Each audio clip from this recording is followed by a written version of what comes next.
Well, there are some startling new revelations in the Julian Assange case. With us now to give us the update is attorney Richard Roth. Mr. Roth is the lead attorney in a lawsuit that seeks damages from the CIA and Mike Pompeo for spying on WikiLeaks founder Julian Assange's visitors. Now, back in November, Mike Pompeo was served and it was caught on videotape. Watch this.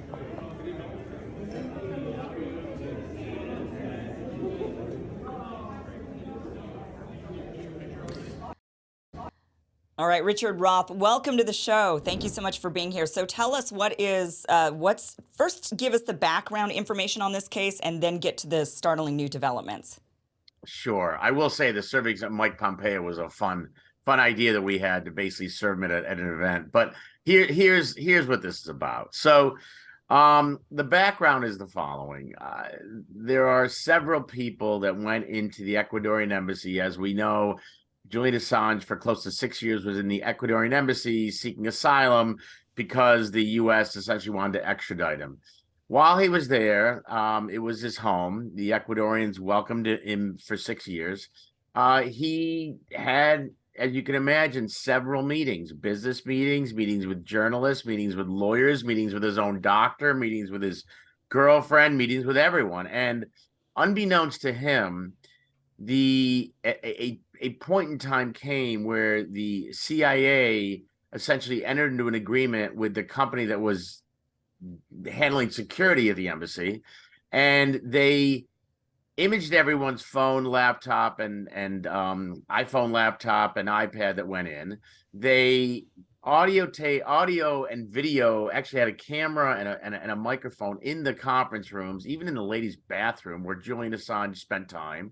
And so what we learned was that all these people that went to see Julian Assange, many of whom were U.S. citizens, were information was wrongfully taken from them in violation of the Constitution. So the people that we've spoken to, literally dozens and dozens of people, and there are others waiting in the wings, but at least 4 of them, 2 of whom are lawyers, 2 of whom are journalists, said, wait a minute, I didn't know that when I was walking in to see Julian, I handed them my cell phone, that the U.S. government would not only image everything on my phone, which violates the 4th Amendment, but would also have attorney-client protected information, because I'm an attorney and I had clients, independent of Mr. Assange, just information that I had. So they were very upset about it.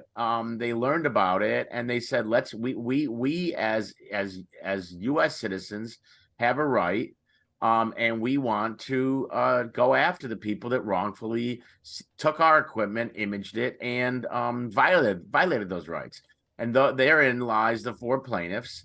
And no one at any time said, by the way, we're imaging your computer, we're imaging your phone, but but they did. And we learned through a Spanish proceeding, there's a proceeding in Spain, in Madrid, that in or about 2017, the CIA entered into an agreement with this company called UC Global, which was a little surveillance, little monitoring company, which now is an international company, to essentially tape and watch Julian Assange during his stay.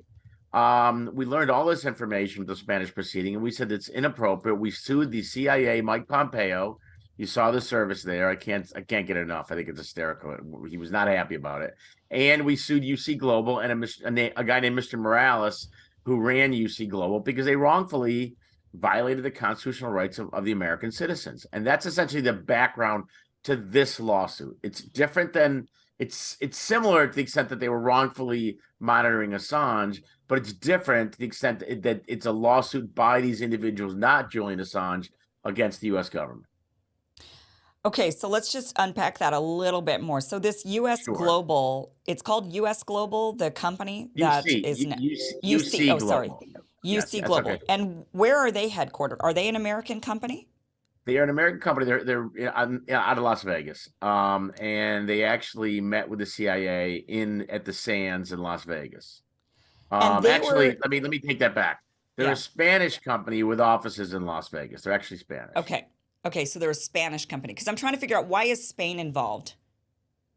Spain is involved because once all this was learned by the authorities, they commenced an action against UC Global Morales because they are Spanish, wondering if they in any way violated the Spanish law. So there's an entire proceeding going on in Spain, and the reason why we started this lawsuit and the proof we have, which was pretty damning before when we started the lawsuit, it's even better now. The proof we have is that there are individuals who are working at the Ecuadorian embassy for UC Global who were very uncomfortable because they knew they were violating the law. So what they did was they actually contacted people, and we have sworn affidavits from these individuals essentially walking through everything they did, from the imaging of the phone to the imaging of the laptops to the tape recording and videotaping of Assange and the individuals. And that's what really started this whole Spanish inquiry. Why are you doing this to someone at the Ecuadorian embassy? What rights do you have to actually violate their rights? So that's where it started, all in Madrid. And what we've been doing is essentially learning information from both the Spanish courts as the Spanish proceeding, and of course the Spanish papers. El País, which is the largest paper in Madrid, has been publishing story after story after story about the development of that case. And every time they publish a story, our eyes pop, because it's just really, really wrong. The conduct of the CIA is just totally inappropriate. So why are the Ecuadorians not involved? Are they suing this company? I mean, are they the ones that hired this company to conduct security for their embassy? So why are they going after them as well? So they were not going after them because they hired the company for security. But we don't know if they necessarily knew that after it was hired, the company entered into a separate agreement with the CIA. And quite frankly, we don't. Our case on behalf of American citizens is against the American government. Whether the Ecuadorian government did something wrong to Assange or through UC Global is really not my case. Got it. So we're saying American individuals violations by the American government. That's right. My case. Because the government, the American government, according to our Constitution, is they're not allowed to spy on Americans, home or abroad. They're not to be spying on us. That's correct. That's why you get search warrants. That's why last month there was a search warrant for Rudy Giuliani. There was one for Donald Trump. There's one for anyone. If you want to come into my house, government, you need a judge. You have to essentially prepare documents. The court will then decide whether there's probable cause. And if the court determines there's probable cause, they will allow the police, the FBI, to go in and search things. You don't have an unfettered right just to search through anyone's belongings unless there's probable cause or even reasonable suspicion. That's the two standards. And so the case is essentially against the government for violating those rights. Okay. So they could theoretically spy on Julian Assange, who is not an American citizen. So they could have been spying on him, and then maybe they could have gathered some information with his visitors that were arriving. But you're saying that they went beyond that and they spied on the actual visitors themselves and not just the conversations between them and Julian Assange. That's correct. They spied on the visitors by actually taking the phones and laptops of the visitors. And even Julian Assange, think about this. The federal government has issued an indictment against Julian Assange. Julian Assange needs in Virginia is where the case will be tried if and when he's extradited. He'll probably be extradited. Julian Assange brings U.S. counsel to the Ecuadorian embassy to prepare him to defend his case against the federal government. The federal government is listening or has those tapes, the actual audio and video of Julian Assange preparing his defense against it. So even if they're spying on Assange, if there are U.S. citizens in the room, particularly his own lawyers, particularly in case against the government, I can't think of anything more appropriate. I mean, there's the attorney-client privilege as well as the privilege to not violate your right of privacy, and that's essentially where this comes down. So yes, they could spy on foreigners. But when Americans come into the room, his doctors, they have medical patient privilege information, which they shouldn't have. Yeah, okay. I mean, but it's not like they're sitting over there trying to follow any rules. I mean, there was at one point they were trying to murder Julian Assange. You know, that was floated. So they seem to be willing to break all kinds of rules when it comes to him. Well, there's that's one of the explosive things that we just learned. So Mike Pompeo, who presumably will announce his candidacy for president any day, came out with a book. I forgot the name of the book. It's in our papers that we just filed today.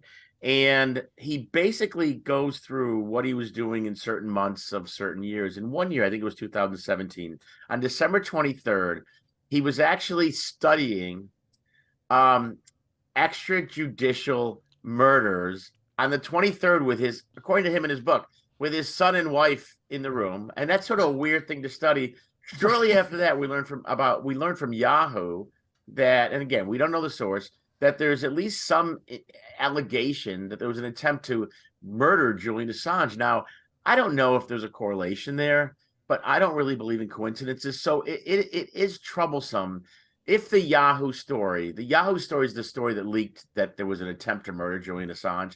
If it's true, we as American citizens have a problem with that. If you don't agree with him, there are processes to, assuming you're even right, lock him up. You don't assassinate someone who's literally sitting in an embassy, who's not even affiliated with a foreign country. So yeah, if in fact that's true, it's very bothersome. Yeah. So where is this case now? I mean, at what point are you going to be dragging Mike Pompeo into court and the CIA into court?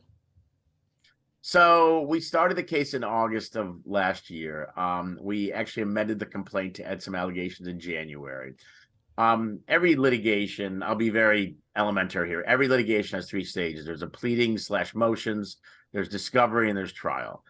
Once we filed the amended complaint, the federal government, CIA and Pompeo actually made a motion to dismiss. So we're in, if you will, stage one.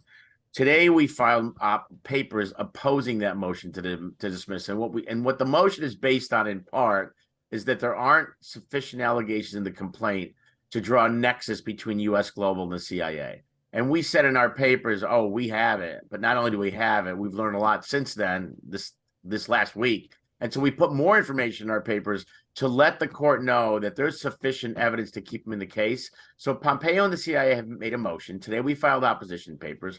Presumably they'll put in reply papers in a month. The court will decide this motion sometime between September and December. Then stage one will essentially be over, assuming the motion is denied. We will engage in discovery, which means that if Pompeo stays in the case, we're not sure if he will, we will take his deposition, we will learn information from the CIA, we will get more information from the Spanish courts, and then we'll go to stage three, which is the trial. So we're looking at a good more than a year before trial. This is a big obstacle because there are a lot of laws in this country to preclude an individual from suing the government. And we have to, if you will, we have to overcome those burdens. Yeah, what are those? What is that rule anyway? I've heard of this before. We've come across this where you can't sue the U.S. government. What is that called, and what is the reasoning behind that? Yeah, there's a lot of rules. There's immunity. It makes sense. I mean, take what happened in the Agent Orange during the Vietnam era. So the government, the military, had essentially used as a weapon this compound, which was cancerous. So back then, the courts have said you can't sue the military if they wrongfully used the compound which caused cancer, Agent Orange. So since then, and even before then, it makes sense to have immunity. You don't want everyone suing the government if they do something wrong. So that does make sense. But there are some Supreme Court cases which allow you to sue the head of an agency, Pompeo, and the agency for inappropriate conduct. Our argument in our papers filed today is that this is one of those cases. The government argues that they're essentially immune from prosecution. Got it. So this would be sovereign immunity? Is that, do we still call it that in this country? We don't call it sovereign immunity. It's not really sovereign immunity. Because that's like for the crown. No, that's good. That's good. That's good, Kim. I mean, yes, actually, it's a sovereign immunity. It's immunity from prosecution by a citizen, which generally does make sense. I mean, there's enough litigation in our country to, feed a lot of people, including me. But so there should be limitations on lawsuits. This is an instance where if they engage in such gross misconduct, that shouldn't apply. Yeah, I don't know. I don't know how I guess I understand your reasoning to some degree that maybe the government shouldn't be able to be sued. But I don't know. I kind of think they should be able to be sued all the time. I think we'd have to discuss that and flesh that out more for me to agree that they should have immunity in certain circumstances. I'd have to really look at what case that would be. But at this point, I'm Well, thinking there's with a all lot. the Well, it's threat not. they do. It's not just immunity. I mean, they argued essentially that that there was no violation of Fourth Amendment rights, that there's no right that when you're in an embassy, you don't have a right to privacy, which we dispute. Really? They argue you can't get an injunction. They throw a bunch of barriers at us. And we, like bowling pins, we try to, not that I'm a good bowler, but I'm a good lawyer. So we try to knock them down one at a time. There's several Yeah. pins they threw at us, and we are arguing against each and every one of them, one of which is we don't have enough evidence. And boy, do we have evidence. Interesting. Well, have you, so this is all for just the visitors for the Ecuadorian embassy. This is not for Belmarsh prison. We don't know. I mean, I don't think he's been able to have very many visitors while he's been actually held at Belmarsh. Do you just have any update on him or his condition or anything at all? I do. He has had much fewer at Belmarsh, but that's where the argument would apply. There is no right to privacy when someone's in prison. You have to know when you go to someone's prison that there's microphones all over the place. They have a right to tape whatever you want. So he has been in Belmarsh. He's, I understand, doing okay. I mean, he doesn't look great. He's been in, think about it, in 2012, I think it was, he went into the embassy, and he was there till 2000, I want to say 19. And then in 19 to now, he's been in Belmarsh 10 years. He's been in some kind of confinement. So I heard he's doing okay. We don't know what's going to happen. Presumably he'll be they will send him to the U.S. and there will be a trial in the U.S. and there will be presumably a groundswell of support for an investigative reporter, which is all he is.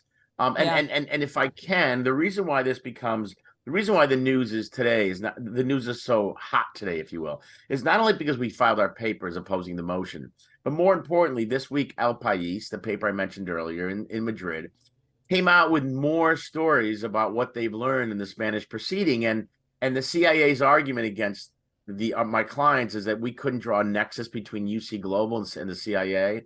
El País this week essentially looked at 250 gigabytes of data, and they found in UC Global's computers CIA files, and they're scouring through those. Think about that. If the CIA has nothing to do with UC Global, why is there a CIA file in UC Global? I don't have a CIA file on my computer. Me neither. I have to check, though. Maybe. Maybe they have my information, but I don't have theirs. But the point is that if in fact there are these documents, communications, presumably instructions, presumably all other things in the US UC Global files from or about the CIA, it leads me to, at least scratch my head and say, why? So that's what we're learning. And that's what El País is now disclosing almost on a weekly basis. They're learning more and more because there's a tremendous trove of information that was provided to the courts, and the press is just going through it. Wow. Wow. I know that you're not the attorney for Julian Assange specifically, but I'm curious why, in my mind, as you mentioned, you just brought up that when he gets extradited to the United States, that there should be a groundswell and people will come forward and say, hey, wait a minute, this is wrong. We cannot be doing this because it's a threat to all journalists, all publishers. Why do you, in my mind, I agree with you. I do think that once he's here and the trial begins, that every publisher in the country will have to come forward and say, this is going to be a problem for us. So you have to let him go. You have to, or, he can't be found guilty for this. Why have they not just chosen to extradite him sooner? Why do they keep fighting the extradition? Because that to me seems like his best shot at freedom. The concern is, the concern on his behalf, I don't represent him, but I'm familiar with it. The concern on his behalf is that the court in Virginia that he is going to be tried is a very conservative court, and that is a very risky, he could lose. And if he loses, he goes to jail for life.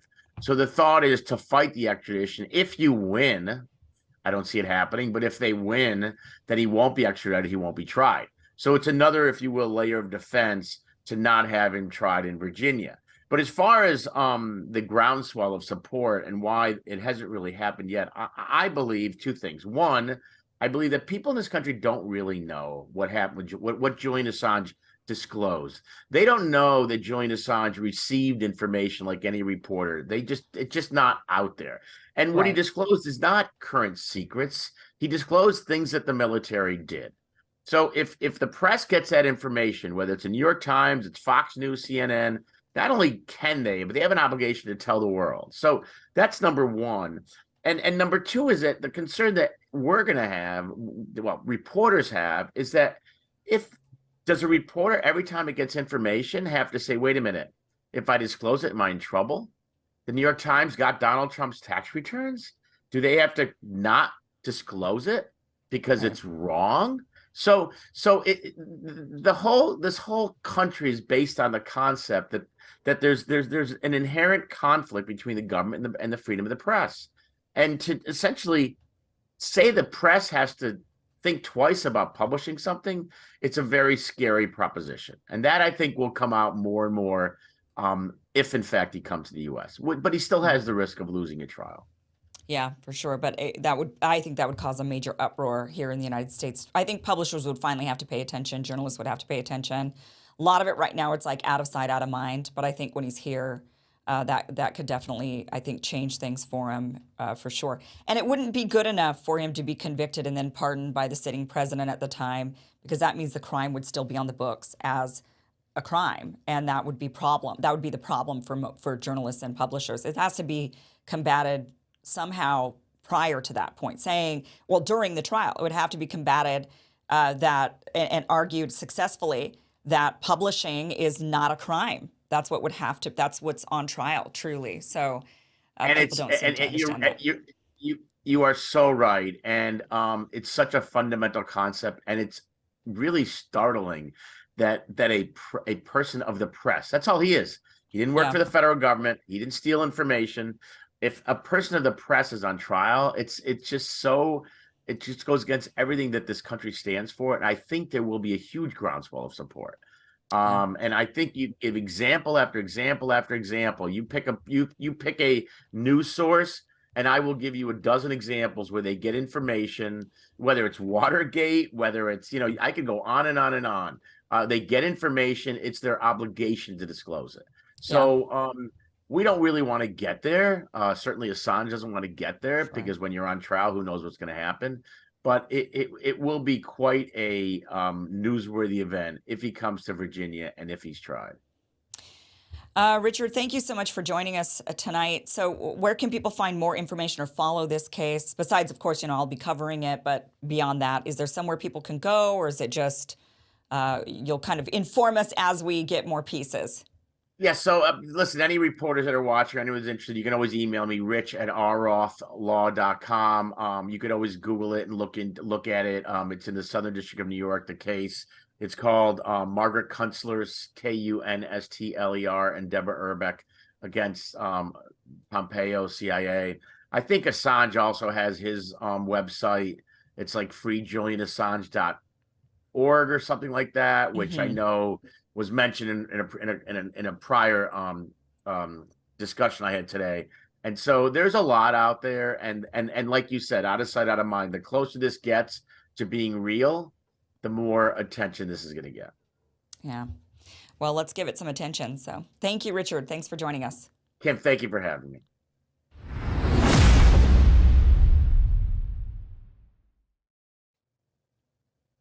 Well, we all know that our currency is perhaps crashing soon. Will no longer be the standard, which is not going to be the best thing in the world. So what can you do about it?